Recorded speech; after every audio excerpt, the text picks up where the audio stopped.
As you can imagine, this was a scary ordeal for both students and parents. Our Melissa Correa talked to many of them this afternoon. Melissa, what are they saying? Reka, quite frankly, they're saying they never expected to experience a school shooting, and yet here we are. We've got another vantage point of Yes Prep Southwest Secondary. This is where about 1,000 kids from grades 6 to 12 attend school. The shooting happened around 11:45 this morning. The marquee message today said that students were supposed to have early dismissal at 1 p.m.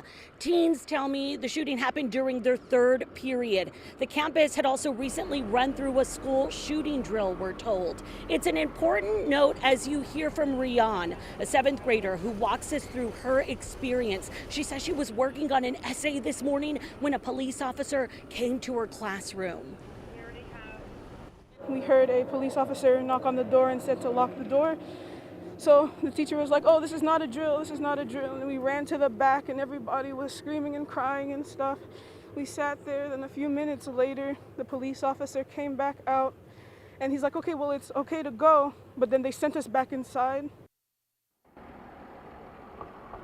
Eventually, she says, Houston police gave the all clear for students and staff to evacuate. Rihanna and her classmates walked out of the campus with their hands up. You're seeing that in that cell phone video.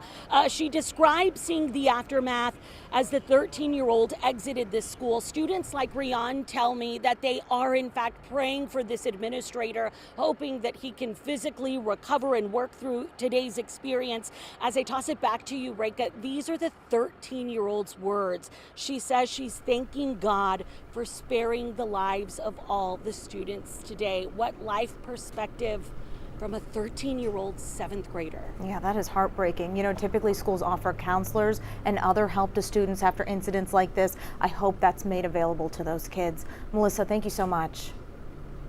All day, parents were being asked to go to West Fuquay and Hiram Clark to be reunited with students.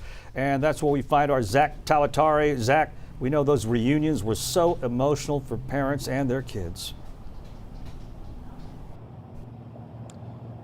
That's right, Ron and Reka. We're down the street from the school at the Foodorama parking lot here. This was a staging area where students came after they presumably walked here from school, many of them told us.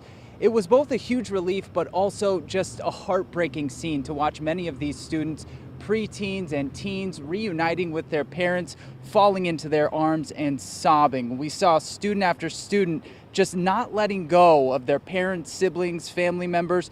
The emotion was so raw. We spoke with two brothers, Dylan and Kevin Ortiz, who weren't able to find each other when the shooting happened, and they described the chaos that ensued. I was scared when I heard someone say run.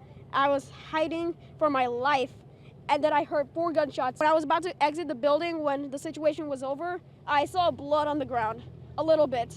In my mind, I thought my brother was dead. It was pretty relief that nothing happened to me, my mom, my brother.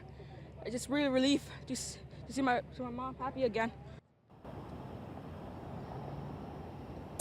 And there were some buses here, but many of those students, like I said, told us they actually walked here. It's just down the block, and just so overwhelming to hear their words, and you can only imagine what they're going through. We'll have more as we continue our coverage. Ron? What a nightmare of a day for them. Zach, thank you so much.